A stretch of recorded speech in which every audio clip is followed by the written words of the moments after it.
bien, On va dire que c'est bon du coup. Bonjour à tous. Bienvenue à cette troisième édition du festival Building Beyond.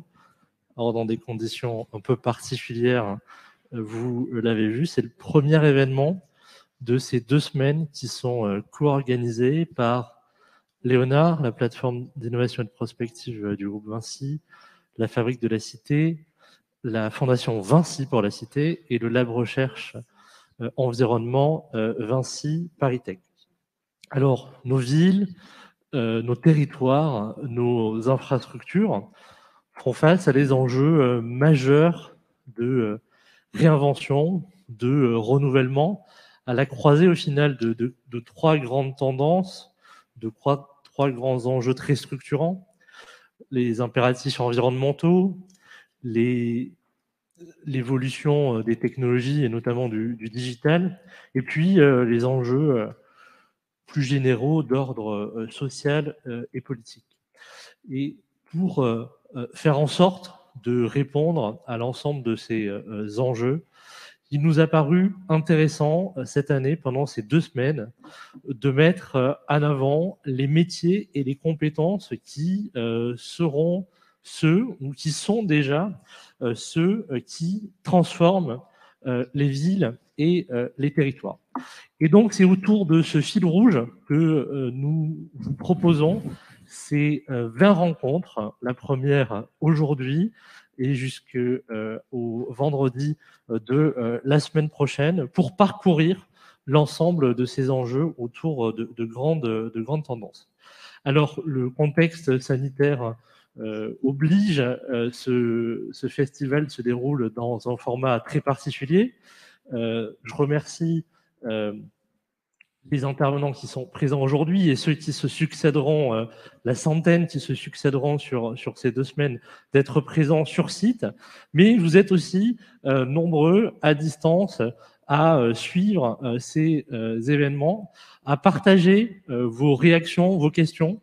Et je compte sur vous à distance, mais aussi dans l'assistance, pour vraiment partager dans ce chat qui apparaît sur la droite de votre écran de mémoire, et nous ferons les porte-voix de ces discussions, de ces réactions, de ces questions, pour être, même si vous êtes à distance, un peu avec nous dans cette matinée, enfin cette demi-journée sur les mobilités, parce que c'est effectivement l'enjeu de décarbonation des mobilités que nous allons aborder dans cette table ronde, sujet qui est au cœur des travaux de la Fabrique de la Cité. Et pour animer cette table ronde, j'ai l'honneur de passer la parole à Jean Coldefi, qui est directeur des programmes Mobilité 3.0 chez ATEC ITS France, si je ne me suis pas trompé. Je te laisse la parole, Jean, pour cette table ronde. Merci à vous et bonne conférence. Merci. Alors, pourquoi parler de la mobilité sur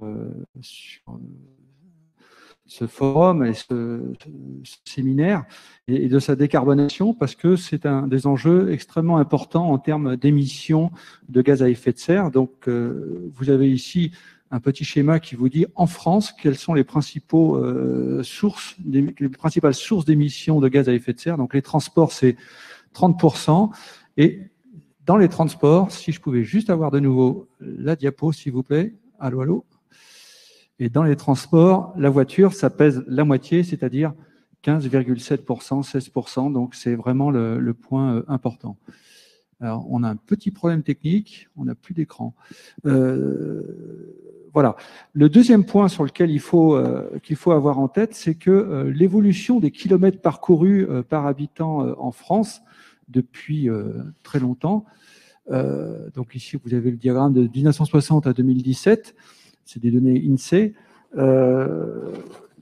Aujourd'hui, on est sur un plateau de 45 km par jour par habitant depuis 2000. Donc ça, c'est un point important à savoir. C'est-à-dire que ce qu'on appelle le pic car a déjà eu lieu. On ne se déplace plus. Et ce qui monte fortement, effectivement, c'est l'avion qui est passé de 1500 à 2500 km par an par habitant.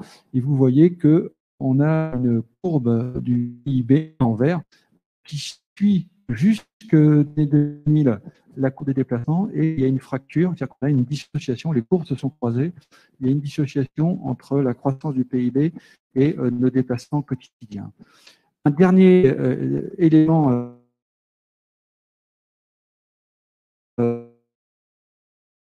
pour introduire un peu le débat, et que vous ayez en tête ce qui se passe territorialement les émissions de la mobilité. Grosso modo, les déplacements inférieurs à 80 km, c'est-à-dire ce qu'on appelle les déplacements du quotidien, ça pèse 70% des émissions en France. Et sur ces 70%, vous en avez l'essentiel qui a lieu dans les aires urbaines. Une aire urbaine, c'est l'ensemble des communes dont au moins 40% de la population travaille dans la ville-centre, pour faire simple. Et sur ces aires urbaines, c'est ça qui est intéressant, vous voyez que dans les hypercentres pèsent 2% de l'émission de l'aire urbaine, et les flux entre le centre et la première périphérie et les autres périphéries, ça pèse 50%. En clair, vous pouvez déployer des vélos en centre-ville, ça n'aura pas grand impact sur les mobilités parce qu'elles sont déjà décarbonées dans ces zones-là. Voilà pour introduire quelques points clés de lecture et de compréhension à ce débat. Et puis, pour terminer, on va raisonner en fait selon la fameuse équation de Kaya, parce que les émissions de gaz à effet de serre dans la mobilité, c'est bien sûr la construction des infrastructures, mais c'est aussi l'usage que l'on fait de ces infrastructures. Et pour réduire les émissions, on a 3 paramètres. Soit on diminue les kilomètres parcourus, soit on diminue les émissions unitaires des véhicules, on remplit les véhicules, ça s'appelle le report modal. L'enjeu pour nous aujourd'hui, tel que le GIEC nous le fixe, tel que la stratégie nationale bas carbone nous le fixe, c'est de réduire de 40% les émissions de CO2 d'ici 2040, dans 20 ans. La présidente de la Commission européenne, Ursula von der Leyen, a indiqué qu'elle souhaitait porter ces 40% à 55% d'ici 20 ans. Donc, c'est un challenge qui est assez considérable. Et donc, aujourd'hui, pour débattre de ces questions-là, nous avons 3 personnes. La première personne, Pierre Auboin, donc, qui est directeur du département infrastructure et transport de la direction de l'investissement de la Banque des Territoires. Ces questions-là, nous avons 3 personnes. Il y a Pierre Auboin. Ouais. C'est la technique. Donc Pierre est en distanciel avec nous. On a Édouard Hainaut qui est directeur général de Transdev France. Bonjour. Bonjour. Et Jean-Charles Santucci qui est le responsable études et prospectives chez Vinci Autoroute. Bonjour. Voilà. Donc, on va articuler notre débat autour de 3 questions. Une première question un peu générale. Une deuxième question plus en lien sur comment décarboner dans les territoires et notamment entre centre et périphérie. Et puis une troisième question sur le Covid. Donc, ma première question à chacun d'entre vous, ça serait, au vu de ces enjeux qu'on vient de balayer, de ces données, comment dans vos structures vous appréhendez ce challenge de décarbonation de la mobilité? Quels impacts sur vos pratiques? Quels moyens vous avez déjà mis en place ou vous comptez mettre en place pour y répondre? Alors peut-être Édouard Hainaut, en attendant que la technique résolve le problème avec Pierre Auboin. Oui. Eh bien, bonjour à tous. Écoutez, moi je représente un groupe qui s'appelle Transdev. J'en suis le directeur général en France et Transdev est un des premiers opérateurs de transport et nous sommes un intégrateur de solutions de mobilité. Donc notre première vocation, c'est d'abord d'accompagner les collectivités sur la mise en place de solutions plus adéquates en termes de transition écologique, moins impactantes. Vous l'avez dit, le premier élément, c'est réduire les distances parcourues. Le deuxième, c'est les émissions unitaires. Le troisième, c'est la mobilité partagée. Donc, cette capacité à augmenter la charge dans les véhicules. Et quand on fait du transport public, notre première vocation, c'est justement de limiter le recours à la voiture. C'est absolument pas de l'interdire d'une manière quelconque, puisque 40% des Français sur le territoire national n'ont pas accès à des transports publics. Et donc, il y a nécessité d'avoir des voitures, mais par contre, le recours à la deuxième voiture de la famille parce qu'il y a des transports publics efficaces ou qu'on a des solutions dans des territoires moins denses, est une de nos priorités. Si on veut illustrer l'évolution et limiter les productions de gaz à effet de serre, on peut d'abord illustrer que nous sommes le premier opérateur de lignes de tramway en France. Le tramway est électrique par définition. Nous avons aussi fait évoluer des réseaux de bus vers des bus électriques. On peut citer qu'on est en train de faire avec Île-de-France Mobilité à Argenteuil, sur le réseau autour d'Argenteuil, qui va passer en 100% électrique. Nous l'avons également fait, par exemple, sur une ville comme Valence et sur la métropole, l'agglomération de Valence, en basculant plus de 30% du réseau en privilégiant la ligne principale de manière 100% électrique. On peut également citer des lignes régulières, ça c'est nouveau et ça fonctionne plutôt très bien, entre Aix, Avignon et Aix-Toulon, avec des lignes régulières, avec des cars 100% électriques qui permettent de faire de la longue distance, puisqu'on est là sur des distances moyennes de 250 à 280 km/h. Donc on voit qu'on est en train de développer ces moyens sur la partie électrique. On peut aussi regarder en fait les freins qui peuvent arriver. Alors il y a des aspects qui sont primordiaux. C'est d'abord quelle est l'énergie du territoire et quelle est l'énergie que veut privilégier la collectivité. Par exemple, aujourd'hui, on a aussi des réseaux qui sont en train de se transformer sur le gaz. Alors le biogaz avec des logiques de certificat ou de la production de méthanisation sur le territoire. Mais on a donc toutes les compétences embarquées pour transformer nos dépôts et aider les collectivités pour les emmener vers des dépôts soit électriques, soit au gaz. C'est ce que nous faisons avec Île-de-France Mobilité, mais c'est ce que nous faisons aussi avec toutes les collectivités en France. Une de nos difficultés, c'est le coût acceptable et finalement le rapport à la valeur carbone, en fait, à la valeur de la décarbonation. Et aujourd'hui, passer un bus en électrique, ça valorise, on va dire, la tonne de CO2 à 11 000 €. Et on est loin d'avoir cette valeur-là aujourd'hui. Donc, il y a encore des efforts à faire. Il y a des efforts à faire côté des industriels pour l'approvisionnement en énergie, mais il y a aussi des efforts à faire sur les fabricants de matériel.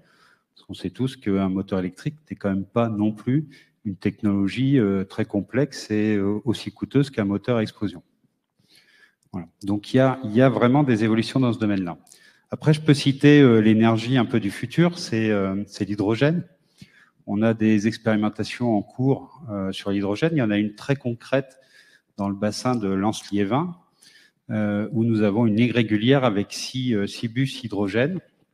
Il y a une station qui a été mise en œuvre par le groupe Engie, et on alimente, donc cette station est alimentée par de facto de l'électricité un peu plus verte, puisqu'il y a aussi des éoliennes dans le secteur. Mais on a quand même aussi la chance d'avoir de l'électricité nucléaire en France et donc d'avoir une électricité décarbonée. Donc, quand on fait quelques ratios, on peut se projeter sur l'hydrogène, sur la logique de pile à hydrogène.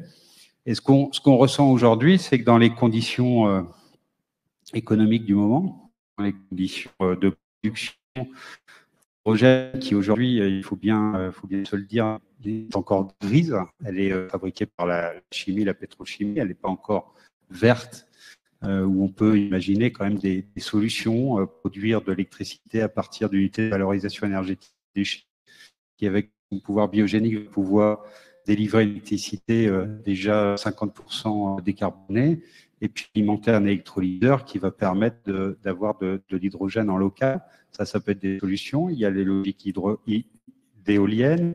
Il y a en tout cas des possibilités d'imaginer de l'hydrogène vert. Cela dit, en volume, l'hydrogène, il a encore un coût. On parle aujourd'hui de 9 à 10 € du kilo. Donc, c'est loin d'être neutre. Mais il faut accompagner ce mouvement. cette énergie, elle a beaucoup d'atouts in fine pour l'environnement. Et ce qui est pertinent également, c'est qu'on voit que le coût rapporté à la distance parcourue, finalement, privilégie la notion de longue distance. Donc, on est peut-être beaucoup plus axé sur les lignes régulières, les lignes interurbaines, que sur les lignes de l'hypercentre et de l'approche périphérique. D'ailleurs, on s'en rend compte assez facilement quand on regarde l'impact de la logique hydrogène sur les transports ferroviaires et sur le coût évité de ne plus électrifier les lignes et de travailler les choses différemment. Donc, il y a un vrai sens pour l'hydrogène. Il n'y a pas de maturité à date, mais en tout cas, en faisant des expérimentations, en les poussant, là, on est sur une ligne commerciale avec des passagers tous les jours. Hein, c'est pas un test juste une fois de temps en temps. C'est du day-to-day. Et en se projetant comme ça, on peut, avec la volonté de la collectivité, avec la volonté des industriels, emmener notre mobilité partagée vers d'autres énergies. Merci Édouard Hainaut. Jean-Charles Santucci, vous êtes un des représentants ici, avec Pierre Auvoin, avec une autre casquette, sur la construction aussi des infrastructures et pas uniquement leur usage. Dans la construction des infrastructures, qu'est-ce que vous déployez pour faire en sorte que les constructions d'infrastructures soient moins carbonées demain qu'aujourd'hui et qu'hier? Pour un groupe comme Vinci, qui est positionné sur le domaine de l'aménagement, la construction et de la mobilité, évidemment, la lutte contre le changement climatique et les enjeux de décarbonation sont au cœur des priorités. C'est un élément de compétitivité, c'est peut-être même un élément qui relève de la raison d'être si on va sur ce terrain-là. Mais quand on regarde une autoroute, si on regarde le bilan carbone de l'autoroute et de son utilisation, je dirais, grosso modo, pour Vinci Autoroute, c'est à peu près 40 000 tonnes par an d'équivalent CO2 pour le fonctionnement et l'exploitation au quotidien. La construction, les gros travaux d'entretien, alors la construction étant amortie sur la durée de vie de l'autoroute, ça fait à peu près 000 tonnes, donc c'est déjà un zéro de plus. Mais l'utilisation par les usagers, c'est 14 millions de tonnes par an d'équivalent CO2. Alors, ça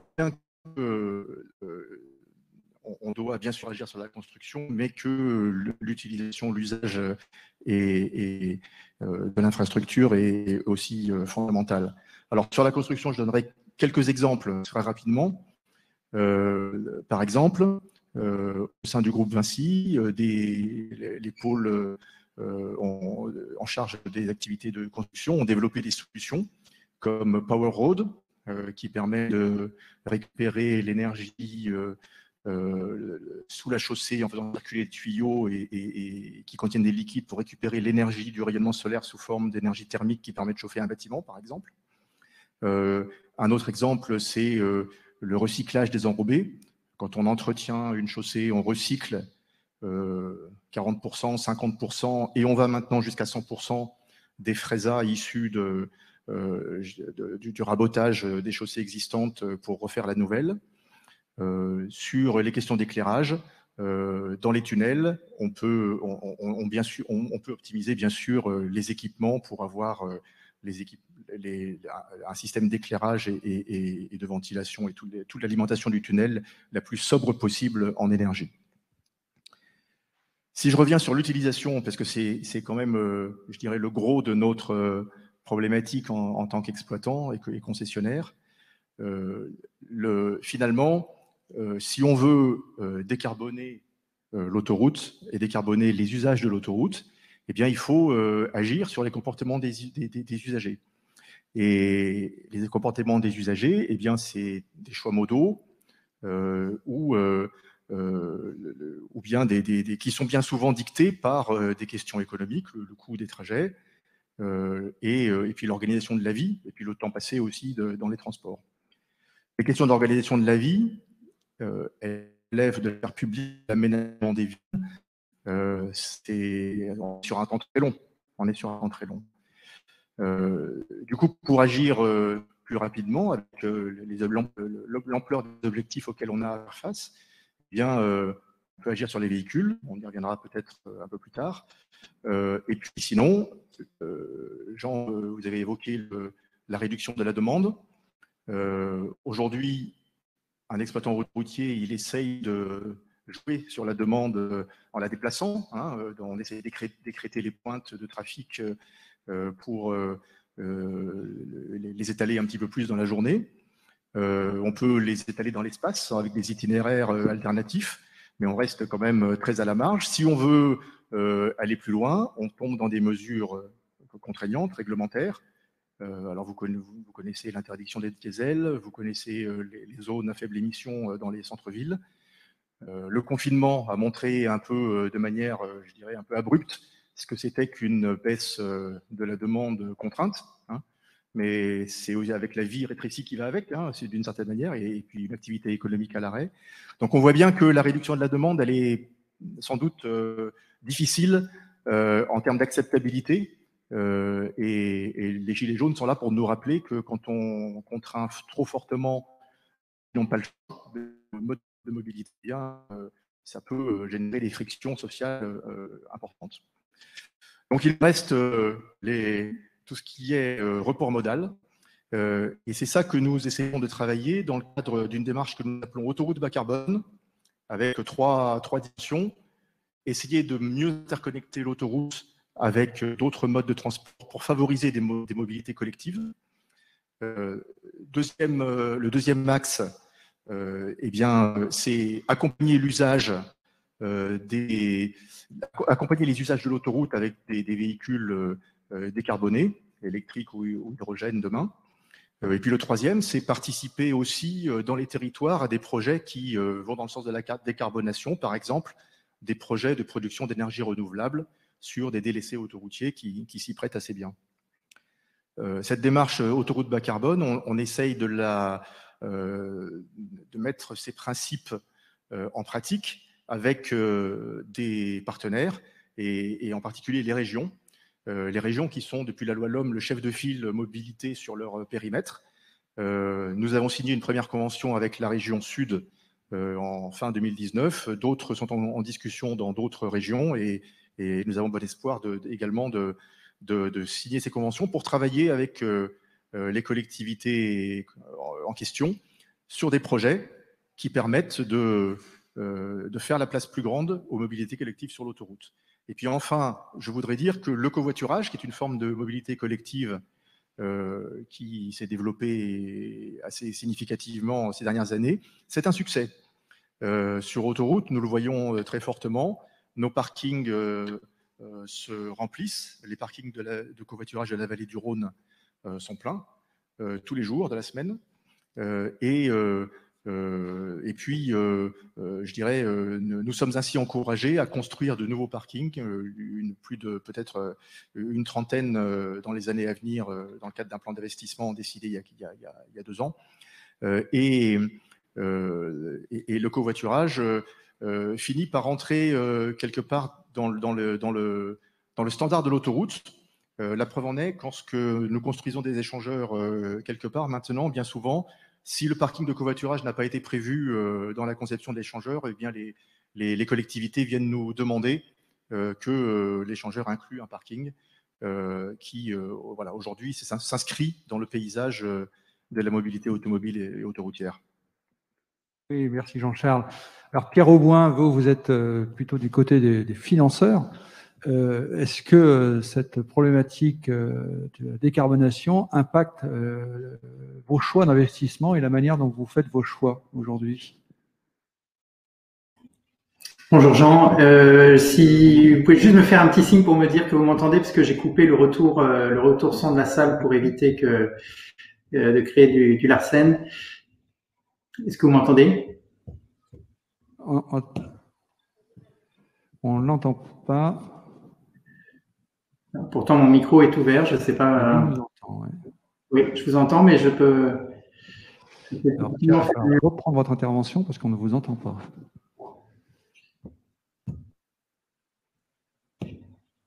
Est-ce que là, c'est bon?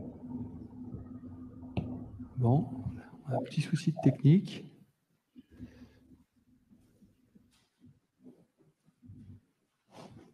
Vous me dites si vous y arrivez? Mon micro est ouvert et je vous... Ouais. On reprend? Est-ce que c'est bon pour vous?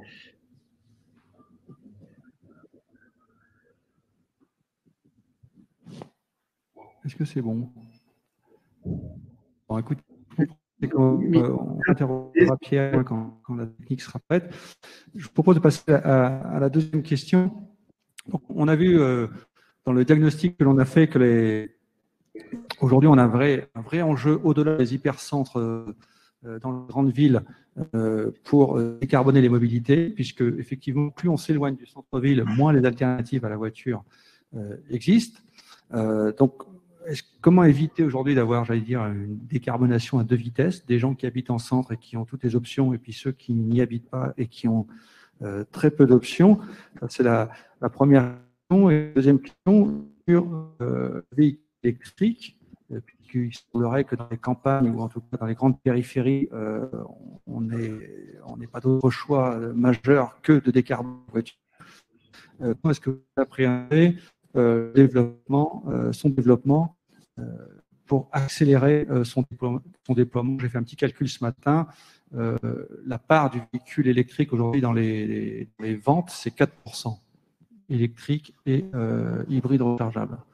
Donc, ça veut dire que 96% des voitures qu'on achète aujourd'hui ne sont pas décarbonées. Et en 2035, elles seront encore là, parce qu'on est en 2020. Peut-être Jean-Charles, sur cette seconde partie de la question, comment est-ce que vous, Vinci Autoroute, vous appréhendez ou vous essayez de favoriser l'accélération du déploiement du véhicule électrique?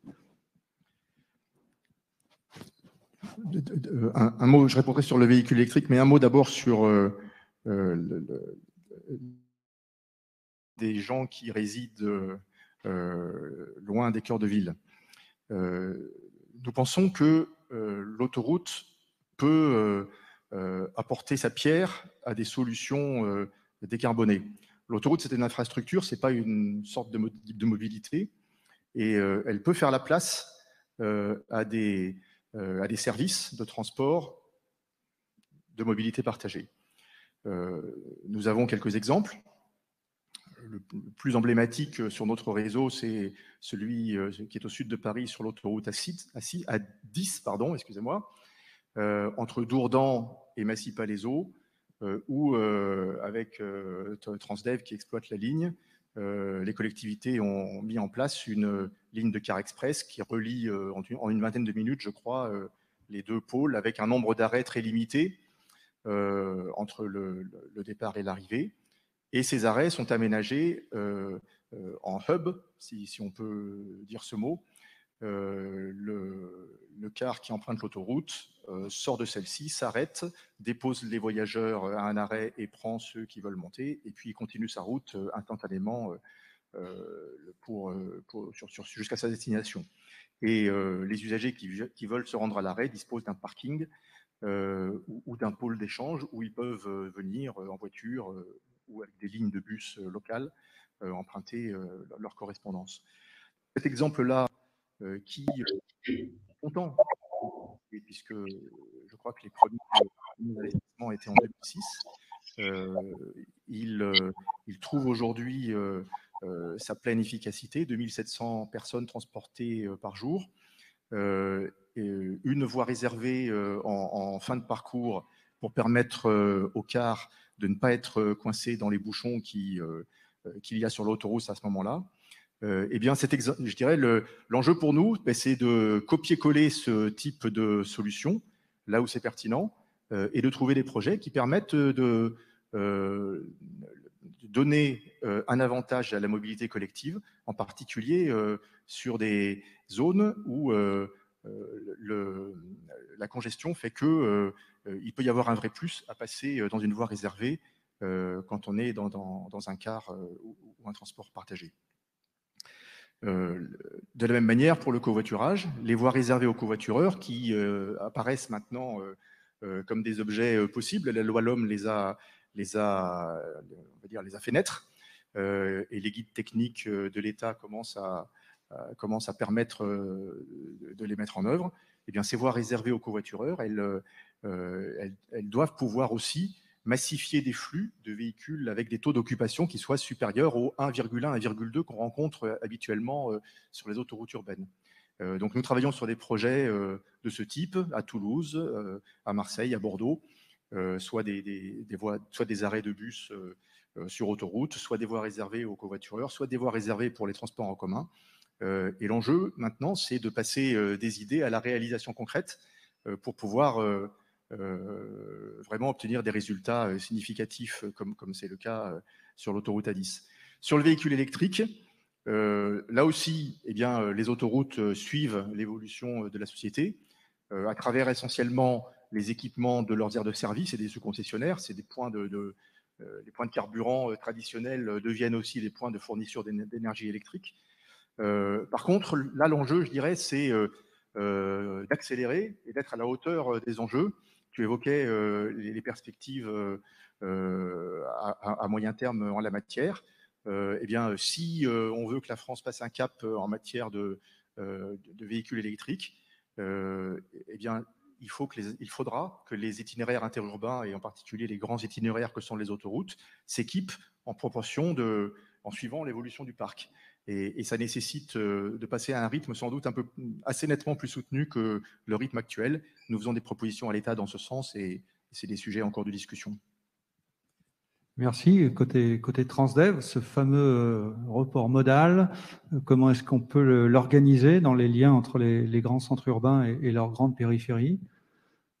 Il y a plusieurs méthodes, il y a plusieurs expérimentations. Je vais revenir un petit peu sur Brie-sous-Forges parce que c'est vraiment une opération qui fonctionne tous les jours en logique commerciale, qui a complètement rencontré son succès, c'est-à-dire qu'on est passé sur des cars à double étage. Ce qu'il faut avoir en tête, c'est qu'on a, grâce à la voie dédiée sur autoroute, à la station avec le P+R en amont, on a pu en fait créer quelque chose de simple. J'utilise ma voiture car je suis dans une zone peu dense, je rejoins le P+R, où j'utilise mon scooter et j'ai tout le dispositif pour pouvoir le laisser de manière sécurisée sur le P+R. Je prends avec une fréquence de 5 minutes dans les heures de pointe un car qui a tout le confort nécessaire qui permet de continuer à travailler, de dormir éventuellement pour rejoindre la gare de Massy. Tout ça sur un site propre, dédié, qui permet de gagner du temps.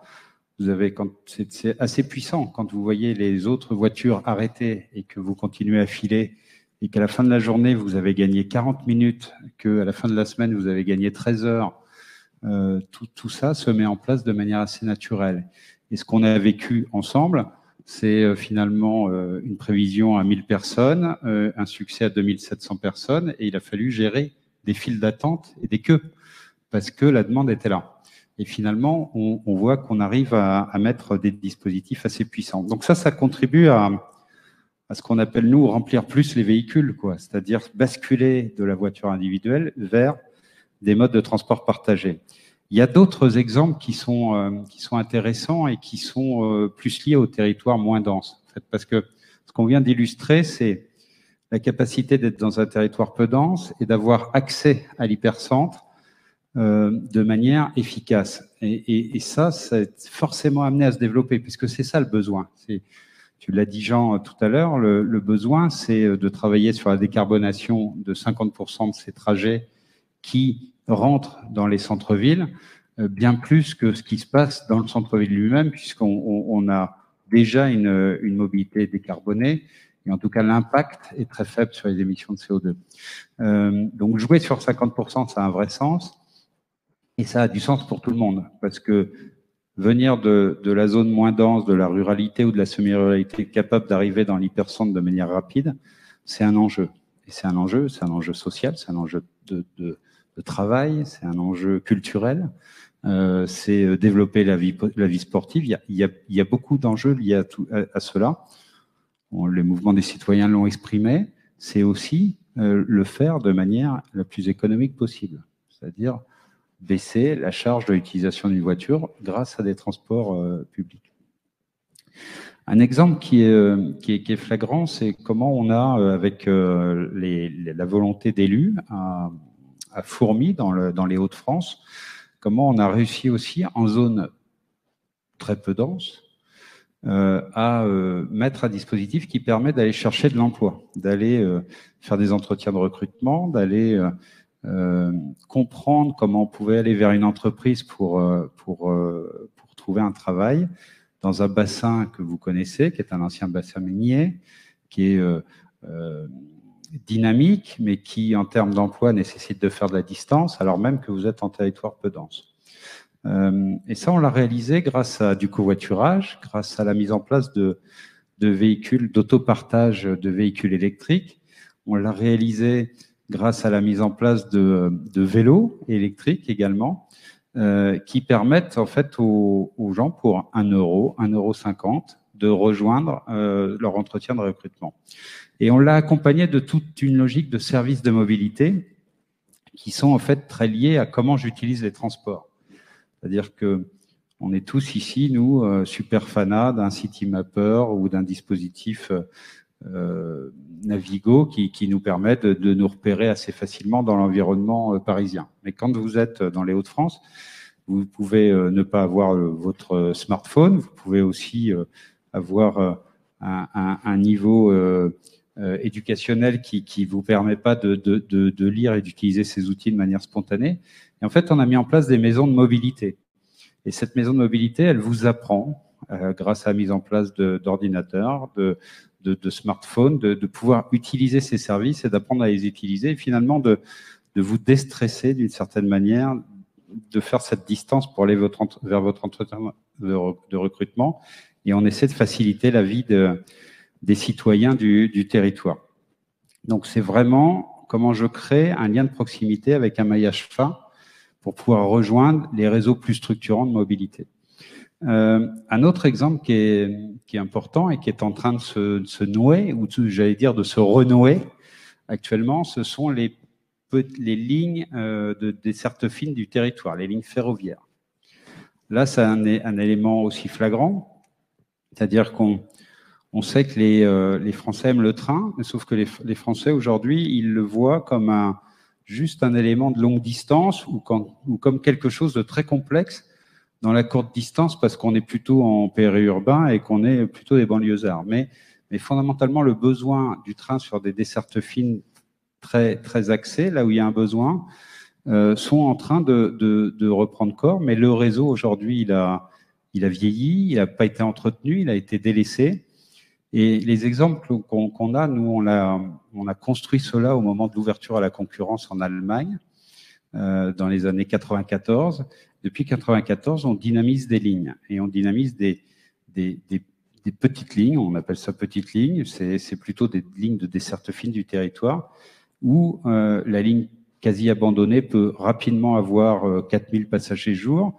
Et puis 5, 6, 8 ans après, elle passe à 10 000 passagers jour parce que on a créé de la fréquence, beaucoup de rotation. Vous avez la certitude en partant le matin que vous rentrez le soir.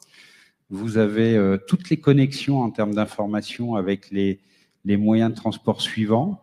Vous êtes capable de sécuriser votre vélo à assistance électrique sans vous le faire voler dans la journée.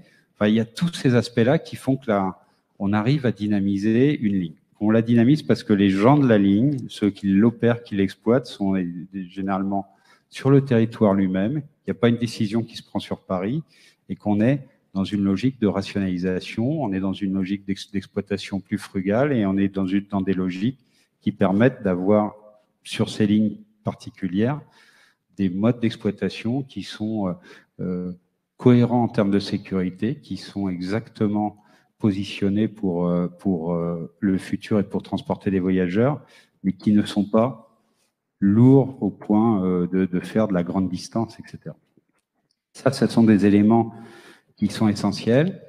Ça permet aussi de combiner. Et toute cette mobilité, elle doit aussi, on parlait des smartphones, tout le monde n'en a pas, mais ça permet aussi de faciliter la mobilité décarbonée, parce que vous pouvez combiner des transports et vous pouvez même demain intégrer vos propres véhicules, votre vélo électrique, mais peut-être aussi votre voiture électrique, dans le dispositif des transports publics. Et en combinant tout ça, on arrive à gagner du temps et on arrive à faciliter sa mobilité. L'exemple clé, c'est ce qu'on a dit sur Brie-sous-Forges. On l'a développé dans le Bordelais pour accéder à Bordeaux. On l'a développé en région marseillaise pour accéder à Marseille. Ce sont les cars à haut niveau de service. Le haut niveau de service, c'est cette capacité à être sûr dans des sites propres. Ce sont des outils de confort qui sont confortables. On est bien installé quand on est dans un car au niveau de service et on peut utiliser son ordinateur, on peut utiliser le Wi-Fi. On a un autre exemple qui est flagrant, c'est le Transmilenio à Bogota, qui permet de traverser toute la ville et d'aller finalement chercher son emploi. Et quand on regarde le coût pour l'habitant, il représente de l'ordre de 30 euros je dis en euros, mais de 30 euros pour un salaire à 120 ou 130 euros. Donc les habitants sont prêts à payer de manière rationnelle et comprise parce que ça les emmène vers leur emploi.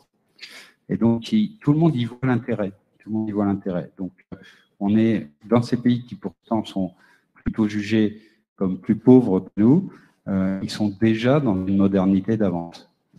Ouais. Merci pour ce dernier exemple. Alors, on me dit que ça marche mieux maintenant en liaison avec Pierre Auvouin. Donc, Pierre, deux questions donc, pour rattraper le temps perdu. Comment est-ce que la décarbonation impacte vos modes de faire aujourd'hui à la Banque des Territoires et en quoi ça fait évoluer vos critères de choix d'investissement? Alors, il y a une légère latence. Donc, on vous écoute. Voilà, j'espère que vous m'entendez bien, effectivement. Donc, merci Jean de me donner la parole. Alors, peut-être simplement rappeler que la Banque des Territoires a été créée il y a 2 ans au sein de la Caisse des dépôts avec une mission, une ambition très claire qui est de réduire les fractures territoriales qui peuvent créer des disparités de développement et de cadre de vie entre les territoires en France. Et quand on essaie de résumer en une phrase ce que l'on cherche à faire, c'est de créer un cadre durable, et le mot durable vient très tôt, de vie et de développement économique dans tous les territoires au sein de notre pays.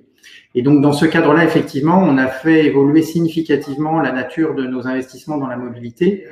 Historiquement, nous étions à la fois prêteurs et investisseurs en fonds propres dans la réalisation d'ouvrages d'infrastructures de transport traditionnels dans tous les modes, que ce soit de la route, du rail, mais également des ports ou des aéroports. Et depuis 5 ans, nous avons initié, et ça s'est très largement amplifié depuis les 2 dernières années, une démarche d'investissement. On est vraiment parti de la feuille blanche dans 2 domaines qui ont trait à la mobilité durable. Le premier qui est celui des matériels roulants propres. Par cela, on entend tous les types de motorisation moins émissives, que ce soit effectivement électrique, hydrogène ou gaz naturel, idéalement bio-GNV. Et puis d'autre part, nous avons investi dans des opérateurs de services innovants de mobilité qui apportent des solutions complémentaires de la colonne vertébrale que constituent les transports en commun, sur lesquels Transdev, qui par ailleurs est une filiale de la Caisse des dépôts, fait très très bien son travail et nous en sommes tout à fait ravis. Et donc on a cherché à construire un portefeuille d'investissement complémentaire de ce que Transdev réalise dans son cœur de métier. Et aujourd'hui, nous avons assemblé une palette de solutions qui comprend une vingtaine d'opérateurs de diverses natures. Ça va d'opérateurs d'autopartage comme Cities, Clem, Totem, des véhicules à 2 roues électriques partagés, donc des opérateurs de vélos en libre service comme Zouv, EcoVélo ou Greenon, mais également des opérateurs de covoiturage comme Ecov, CityScoot que je pense tout le monde connaît à Paris et à Nice, mais également des divers services qui vont permettre également à l'autorité organisatrice de la mobilité, la collectivité, de mieux faire son travail en recourant à des solutions digitales. Du côté du matériel roulant propre et des infrastructures de recharge, nous avons investi aujourd'hui dans les premiers réseaux les plus développés en France en termes de stations d'avitaillement hydrogène, comme par exemple la société Impulsion avec la région Auvergne-Rhône-Alpes, Engie et Michelin, qui déploie une vingtaine de stations hydrogène pour mailler toute la région, toutes les principales agglomérations de la région Auvergne-Rhône-Alpes, mais également des acteurs, divers acteurs dans les stations d'avitaillement GNV. Et nous avons décidé d'amplifier encore cet effort à compter de maintenant, si je puis dire, en annonçant effectivement le renforcement de nos moyens. Nous avons investi donc historiquement 500 millions d'euros dans la mobilité durable en fonds propres, et donc nous allons nous consacrer 300 millions de plus dans les années à venir dans le cadre du plan de relance, qui fait qu'on va au global avoir une activité dans ce domaine qui va tangenter le milliard d'euros sur les 5 prochaines années. Et nous allons en particulier mettre l'accent sur l'équipement de certains cas d'usage, entre guillemets, en matière de recharge de véhicules électriques. Donc avec l'installation, la facilitation de l'installation de bornes de recharge pour véhicules électriques dans 2 cas d'usage ou 2 grands domaines qui aujourd'hui font relativement défaut. Le premier, c'est la question du réseau national de recharge rapide pour les véhicules électriques. Malheureusement, je dirais, ce sont principalement les possesseurs de véhicules d'une marque américaine qui aujourd'hui ont un accès qui leur est réservé à un réseau de recharge rapide très, très efficace. Mais lorsqu'on est propriétaire d'une Renault Zoé ou d'une Peugeot i208, c'est un petit peu plus compliqué si on veut traverser la France pour les loisirs ou pour le travail, tout en rechargeant rapidement son véhicule. Et puis également s'occuper des copropriétés, puisque autant dans l'habitat individuel, il est assez facile de tirer une prise et une rallonge depuis son garage pour recharger son véhicule la nuit lorsqu'on le gare à domicile. Autant lorsqu'on habite dans un immeuble collectif, il est plus compliqué de faire installer la prise. Il faut passer, dès qu'on va solliciter des travaux à la charge de la copropriété, même s'il y a en théorie un droit à la recharge, effectivement, ça va être une aventure assez complexe. Tous ceux qui ont déjà participé à des assemblées générales de copropriété savent que ce n'est jamais chose simple. Et donc, on met en place un fonds national qui a vocation à mutualiser le financement de toute l'infrastructure commune que les différents opérateurs de bornes de recharge qui vont connecter des usagers dans le parking d'une copropriété vont utiliser, et faire en sorte qu'il y ait 0 reste à charge pour la copropriété, que cette infrastructure commune soit préfinancée et que ce soit finalement une formule complètement neutre pour la collectivité, uniquement par abonnement de l'usager, au même titre que la fibre aujourd'hui. Pourquoi la fibre s'est développée et a remplacé la DSL assez rapidement dans les copropriétés ou des zones où elle est déployée, c'est tout simplement parce que les opérateurs télécoms et Internet ont réussi à faire en sorte qu'il y ait effectivement 0 travaux à la charge de la copropriété et qu'il suffise de s'abonner à la fibre pour bénéficier gratuitement, entre guillemets, de l'installation de celle-ci à son domicile. Donc l'ambition, c'est de répliquer la même chose dans les bornes de recharge. Alors, pour répondre peut-être par la même occasion à la deuxième question que posait Jean, effectivement, au travers notamment des investissements que nous avons réalisés dans ces opérateurs de services de mobilité, nous avons la conviction effectivement qu'il y a une chaîne de solutions complémentaires les unes des autres à mettre en place pour apporter des alternatives au fait de se précipiter dans les embouteillages avec un véhicule thermique individuel. Je prendrai un exemple tout récent qui est sur le point d'être inauguré dans les plaines de l'Ain, où effectivement est mis en place sont en train d'être préparés pour leur inauguration, des pôles d'échange multimodaux qui vont notamment associer stations de covoiturage opérées par ECOV et également vélo en libre service, vélo assistance électrique en libre service opéré par Greenon. Donc nous pensons que ce type d'objet un peu hybride ou mêlant plusieurs types de services vont permettre et vont faciliter la vie des usagers dans leur mobilité du quotidien pour ensuite effectivement rejoindre les réseaux structurants, rejoindre les grandes de transport en commun, rejoindre les grandes zones d'activité et faire en sorte de réaliser le moins de trajets possible, si ce n'est pas du tout, avec un véhicule électrique avec un véhicule thermique traditionnel. Et peut-être je voulais partager aussi une conviction, une analyse qu'on a pu faire, et ça rejoint tout à fait le point que soulevait Jean en introduction avec les slides qu'il projetait, à savoir que même sur le plan écologique, le véhicule électrique aujourd'hui est moins émetteur de CO2 en cycle de vie complet sur sa durée de vie uniquement si on dépasse un kilométrage de 15 000 km par an. Si l'on prend un véhicule de taille comparable à un véhicule thermique et qu'on roule seulement 5 000 km, le bilan carbone au global, compte tenu de notamment des émissions liées à la fabrication de la batterie, n'est pas avantageux. Or, qui roule plus de 15 000 km par an dans notre pays? Ce sont essentiellement les habitants des grandes périphéries ou des zones rurales qui ont des distances plus importantes à parcourir pour leur mobilité du quotidien que les habitants des hypercentres. Et donc, nous nous attachons à développer des solutions, par exemple sous forme locative, en les couplant le cas échéant à des offres de covoiturage, pour faire en sorte que, y compris les populations les plus modestes habitant dans les zones périphériques, puissent avoir accès à un véhicule électrique de façon abordable, en réduisant le plus possible le poids sur leur budget, par exemple en s'engageant à offrir son siège de passager à un covoitureur qui souhaiterait monter à bord dans le cadre de ses trajets quotidiens. Mais effectivement, il est absolument indispensable de traiter la question effectivement de l'utilisation des véhicules individuels en grande périphérie si l'on veut véritablement avoir un impact net positif sur la réduction des émissions de gaz à effet de serre. Sinon, on risque que de les exporter entre guillemets dans les pays où tournent les usines qui fabriquent les batteries, mais on réduira nos émissions locales, mais le bilan net qui compte à l'échelle mondiale ne sera pas positif si on ne réussit pas effectivement à traiter ce sujet, y compris dans les grandes périphéries.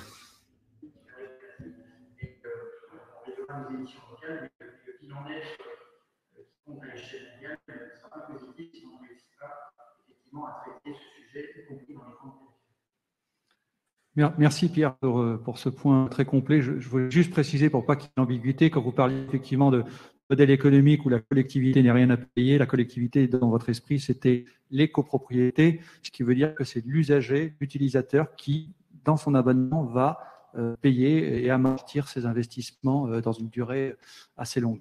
Il n'y a pas de repas gratuit, comme disent les Anglais, en la matière. Alors, pour terminer, avant de passer les questions dans la salle, peut-être, et aussi sur ceux qui nous regardent Internet, un petit détour par la crise Covid. Situation très compliquée. L'UTP en Europe parle de 40 milliards de pertes dans le secteur des transports publics. Un accord est trouvé in extremis entre Île-de-France Mobilité et l'État pour financer le déficit dû à la crise Covid, mais la situation reste pendante pour les autres régions en France. Camille Combes signale qu'à San Francisco, ils ont décidé d'arrêter de financer un certain nombre de lignes de transport public pour cause de désaffection. Donc, on est dans une machine un peu infernale, moins de transport public, plus de voitures, etc.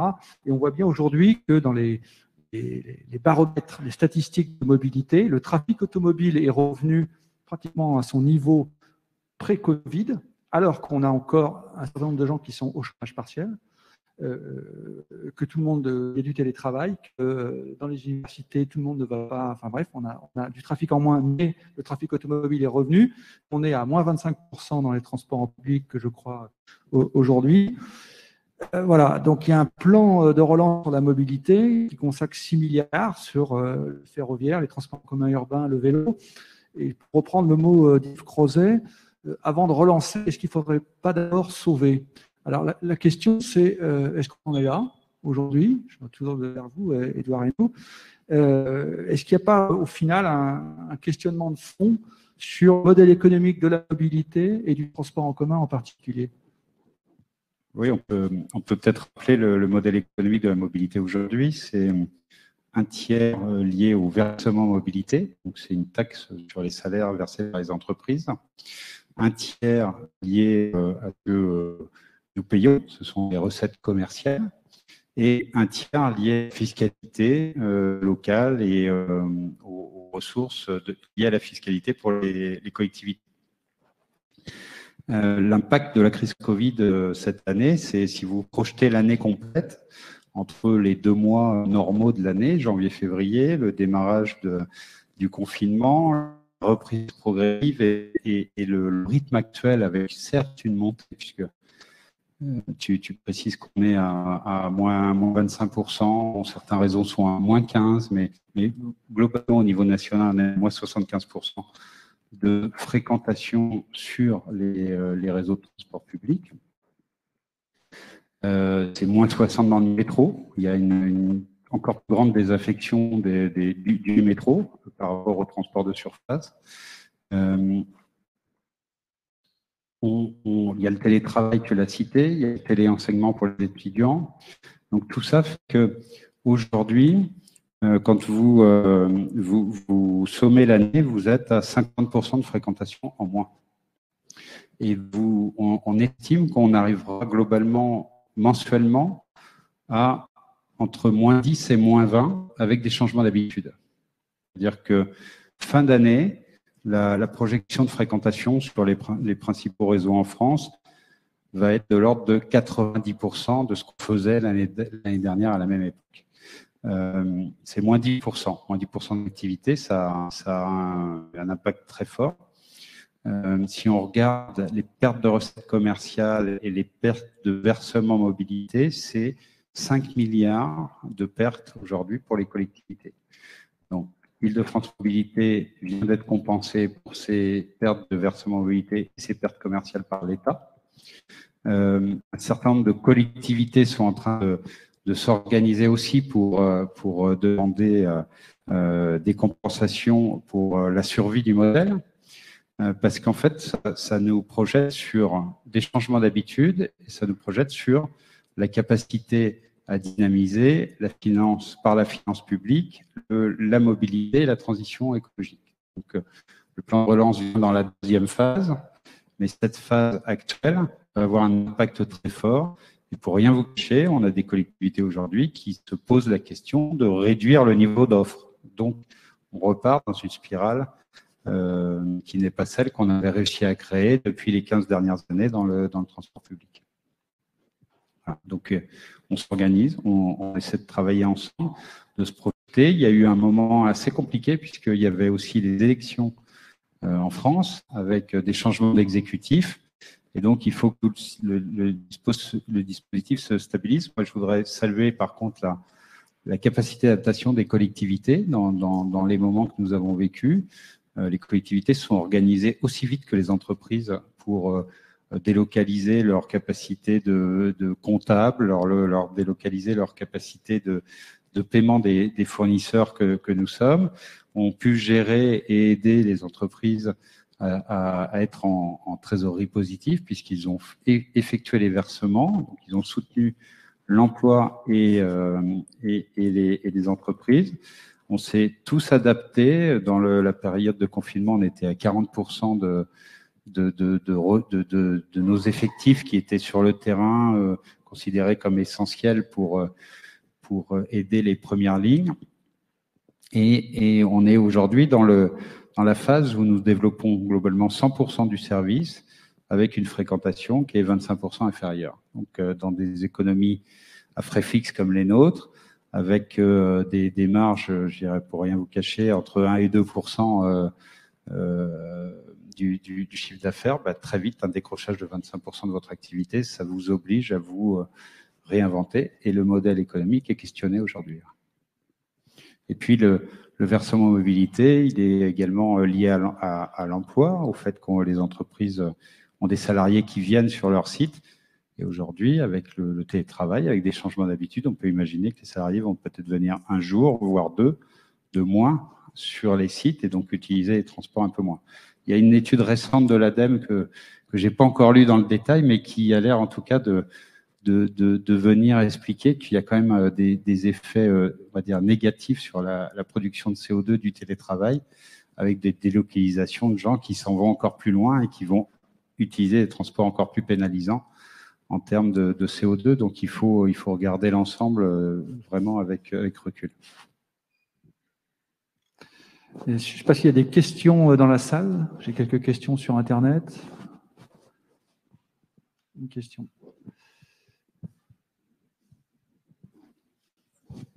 Merci. Excusez-moi.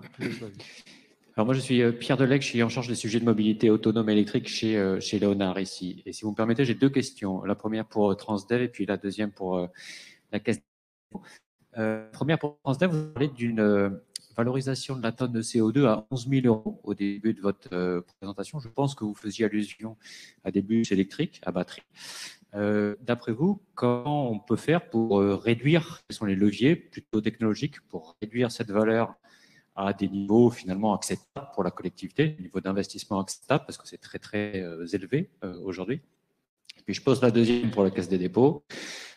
Vous avez parlé de charge rapide à courant continu sur l'autoroute, de la démocratisation de la charge rapide pour des véhicules plus cœur de gamme. Vous avez parlé de Clio, de Zoé et de 208. Quel type d'investissement envisage la Caisse des dépôts pour compléter les réseaux qui, comme vous le disiez, là, sont plutôt prévus aujourd'hui pour des Tesla ou pour du haut de gamme allemand, qui ont le mérite d'exister, hein, mais qui vont peut-être être insuffisants pour vraiment démocratiser le véhicule électrique sur l'autoroute. Oui. Alors, comment on peut optimiser? D'abord, il y a plusieurs sujets. Il y a si on regarde le TCO d'un véhicule électrique, on regarde coût total d'opération. Ouais, coût total de l'opération. On regarde, comme l'a dit Pierre, la logique de batterie. C'est clair que l'Europe s'organise pour essayer de produire des batteries en Europe.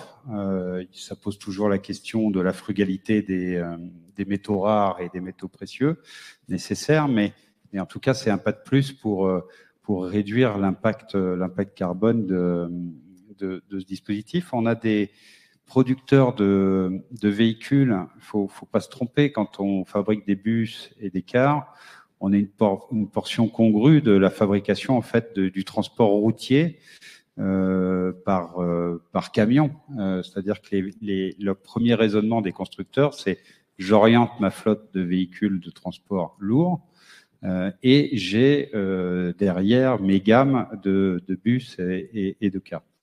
Donc il faut qu'il y ait ce raisonnement côté constructeur, mais quand on voit aujourd'hui que des grands investisseurs nationaux et mondiaux mettent à l'index, par exemple, les producteurs d'énergie qui n'ont plus que des centrales à charbon, demain mettront à l'index des constructeurs qui n'auront que, j'allais dire, je vais être provocateur, de l'Euro 6 au programme de fabrication. On va aussi déclencher un certain nombre de choses. Le raisonnement de se projeter avec un business plan aujourd'hui en y mettant la valorisation de la taxe carbone vous fait évoluer aussi différemment. Donc, on voit qu'il y a quand même beaucoup de leviers. Et puis après, on peut aussi se projeter, vous parliez du véhicule autonome, se projeter dans le véhicule autonome, pour nous, c'est se projeter dans le car à haut niveau de service, enfin le bus à haut niveau de service sur site propre. Et c'est être dans la capacité, non pas d'enlever le conducteur, mais de remplacer le job du conducteur par des rôles de superviseurs qui sont d'une autre nature et qui sont beaucoup plus mutualisables. Donc, il y a des solutions devant nous. Il va falloir continuer à expérimenter, continuer à tester et essayer de diminuer ce coût. Mais l'environnement global va changer. Les modes de financement vont être beaucoup plus focalisés et beaucoup plus à l'écoute de ce qui va avoir un impact RSE au sens large qu'avant. Donc, je pense qu'on est dans une évolution et ça va de facto changer les modèles. Pierre, une réponse à ces deux questions? Oui, alors au risque de vous surprendre, je n'ai pas encore la réponse précise à la question.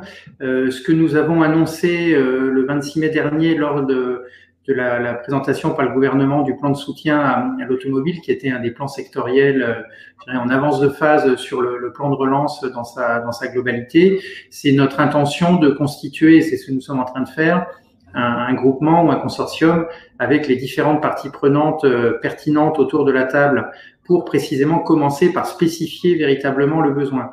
Et en particulier, nous cherchons à attraire, et ils ont répondu présent à l'appel, les constructeurs automobiles qui ont la vision à la fois sur leur roadmap véhicule, comme on dit, les commercialisations, les différentes typologies de véhicules et les performances et les besoins de recharge associés, leur prévisionnel de vente également en la matière, et donc une idée sur l'évolution de la pénétration du véhicule électrique dans le parc français. Et donc, ce que nous souhaitons faire, c'est commencer par recueillir la compréhension de ce besoin au plan des spécifications et à la fois donc le maillage, la volumétrie, etc.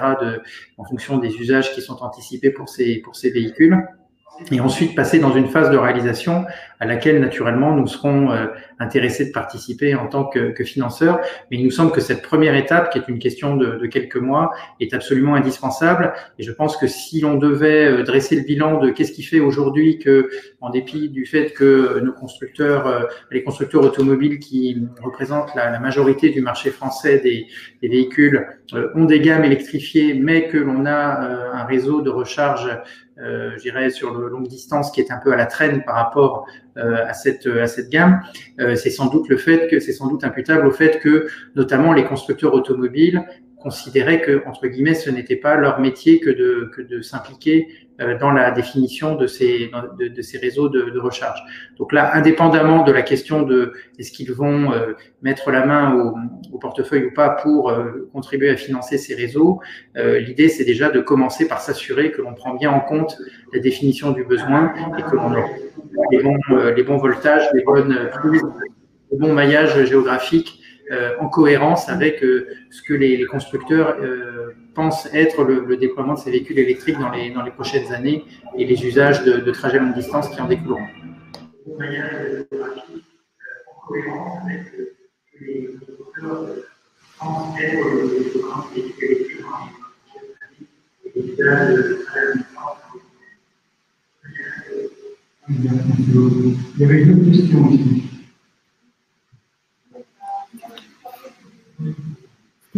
On a parlé de...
Taxi du Havre, on a un accord en fait et on travaille et on optimise économiquement aussi le sujet pour la collectivité.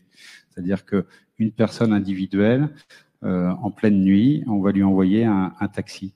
Donc ça pourrait être un taxi moto, mais c'est là pour le coup, ce sont des véhicules 4 places ou 5 places, mais c'est ça l'objet en fait. Et je crois qu'on ne gagnera qu'ensemble, qu'en construisant des solutions les plus modulaires possibles. Et ça, c'est, je pense, le digital qui va nous permettre de franchir cette étape. J'en profite, on est dans la semaine européenne de la mobilité. Demain, aujourd'hui même, à Saint-Étienne. Donc après avoir fait une 3e ligne de tramway, après avoir remis en vigueur ce qu'on appelle des trolleybus, mais dans une version modernisée, puisque on n'est plus obligé de construire la ligne de trolley, mais on a une batterie embarquée dans le trolley qui lui permet d'aller finir la tournée et de revenir sur le réseau installé, et de le quitter et de revenir. Là, on développe le MaaS, donc Mobility as a Service, donc le logiciel le plus pointu qui permet de combiner le covoiturage, les sociétés de taxi, les parkings, les services publics, enfin tous les transports publics en une seule application et à l'usage. Et je crois que ça aussi, c'est une réponse par rapport à la question de monsieur avant, c'était est-ce qu'on n'a pas aussi des raisonnements à avoir sur la tarification et comment on peut travailler ce modèle à travers aussi la tarification. J'avais une question sur Internet pour rebondir sur cette question de la tarification. De nouvelles incitations sur coût ne sont-ils pas nécessaires pour inciter certains comportements plutôt que d'autres et éviter notamment un trop fort recours à l'automobile individuelle? Derrière cette question, on voit bien, en 20 ans, on a mis 75 milliards d'euros en France dans les transports publics, 25 dans les TGV, 25 en Île-de-France et 25 en province, en kilométrique. Est-ce que finalement, c'est quelque part surenchérir le coût d'usage? Pas une question facile. Si je peux intervenir sur Edouard, quelles sont vos réactions par rapport à ce constat? Jean, je voulais essayer d'intervenir sur ce sujet. Le covoiturage sur autoroute interurbaine, il est très lié à ça. C'est l'économie de péage qui incite très fortement au covoiturage. Donc, on voit bien l'effet que ça peut avoir. Après, quand on sort des réseaux à péage, des réseaux routiers à péage, eh bien, j'ai assisté à des échanges dans la région toulousaine entre les collectivités et les opérateurs des différents modes sur les thématiques. Ce qu'il ne faudrait pas imaginer un péage urbain. Ça a vite tourné dans un premier temps à dire, mais plutôt qu'un péage urbain, un péage positif, ça serait mieux. Le péage positif, c'est qu'on repère les gens qui prennent les transports en commun et ceux qui prennent leur véhicule tous les jours. Et parmi ceux qui prennent leur véhicule tous les jours, on gratifie avec une récompense qui peut être sonnante et trébuchante ou des cadeaux, des bons d'achat par exemple, ceux qui abandonnent leur itinéraire pour prendre les transports en commun ce jour-là. On sentait quand même la lourdeur, le risque politique à ne serait-ce qu'étudier des solutions allant vers du péage urbain ou des formes de péage pour dissuader de l'automobile. Et puis, les Gilets jaunes sont arrivés, ils ont eu raison de tout ça. Donc, on est sur des sujets éminemment sensibles. Et puis, on sait que le temps de décision s'accorde mal au temps politique et le temps de réalisation encore moins. Voilà, un petit témoignage. Moi, alors d'abord, on s'oppose pas à la voiture, on est complémentaires. Après, il faut réduire le nombre de véhicules. Moi, je crois beaucoup à ce dispositif de cars à haut niveau de service avec des pénétrantes dans des zones moins denses vers l'hypercentre. J'y crois parce que finalement, quand on regarde, si on équipe les 22 métropoles, si on équipe l'Île-de-France, c'est un programme de 13 milliards d'investissements qui peut être bouclé sur 5 ans. Donc, on est exactement dans les critères du plan de relance.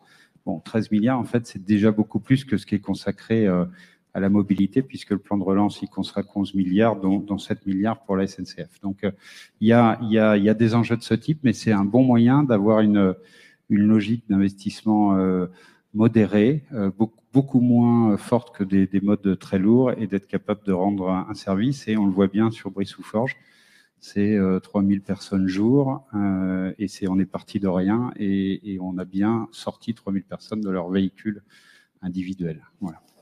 Pierre, le mot de la fin de loin. Oui, mais merci Jean. Je voulais juste te dire effectivement, et en lien aussi avec la question sur les impacts de la crise Covid, c'est qu'effectivement, il y a peut-être, entre guillemets, si vous me permettez l'expression, un coup à jouer et je dirais un redéploiement de ressources financières qui aujourd'hui sont réduites pour la grande majorité des autorités organisatrices de la mobilité, du fait de la moindre fréquentation des transports collectifs et de la baisse du versement mobilité qui, lui, est corrélé à l'emploi, en redéployant certaines des sommes qui étaient prévues dans des investissements capacitaires, en particulier dans les transports collectifs. Il était question dans beaucoup de grandes métropoles d'extension de lignes de tramway, de nouvelles lignes de tramway, de lignes de métro, etc. Investissements qui, compte tenu des niveaux de fréquentation actuels, sont peut-être devenus un petit peu moins urgents qu'ils ne l'étaient parce que justement, on n'est plus nécessairement en saturation aux heures de pointe. Et il y a même matière aussi pour l'autorité organisatrice de la mobilité de contribuer à écrêter ces pointes de fréquentation. On dit toujours que les infrastructures de transport sont dimensionnées par la pointe d'utilisation. Donc, il y a vraiment matière, compte tenu de la maturité acquise sur le télétravail, même partiel à l'intérieur d'une journée, le fonctionnement en journée fractionnée entre une partie à domicile, une partie sur site ou en présentiel, à faire en sorte justement qu'on évite ces phénomènes de saturation et finalement redéployer ces sommes dans des investissements d'agilité et des investissements d'évolutivité des infrastructures existantes. Et donc tout ce qui a été dit par les deux autres intervenants en matière effectivement de covoiturage, de bus à haut niveau de service, etc., procède d'une meilleure utilisation des infrastructures de transport existantes dans une logique effectivement de plus grande agilité, de plus grande intermodalité. Et donc, il y a sans doute matière à réussir à faire bouger les usages dans un sens plus vertueux au plan écologique, tout en finalement dépensant moins de ressources financières que ce qu'on imaginait le faire il y a encore un an. tout simplement parce qu'on a franchi un cap, sans doute collectivement, avec cette crise sanitaire, tout simplement en matière d'usage en lien avec le travail, avec les études, etc., qui font qu'on est capable d'organiser notre journée et donc notre mobilité du quotidien différemment d'il y a quelques mois.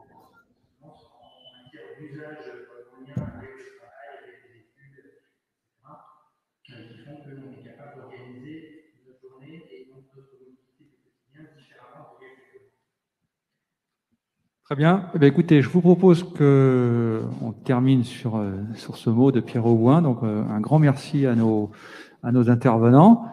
Je vous rappelle, vous l'avez eu, cet excellent document Financer la mobilité dans un monde bas carbone, où il y a un certain nombre d'outils d'expérience. Vous avez aussi la feuille de route décarboner et financer la mobilité d'ATEC ITS France. Vous trouverez ça sur le site de l'ATEC, ATEC. Vous tapez ATEC décarbonation et vous pouvez télécharger ce document qui se veut aussi un guide assez pratique sur comment le faire dans les territoires et dans les différents types de territoires. Voilà, encore un grand merci à vous et puis bonne fin de journée à toutes et à tous. Merci.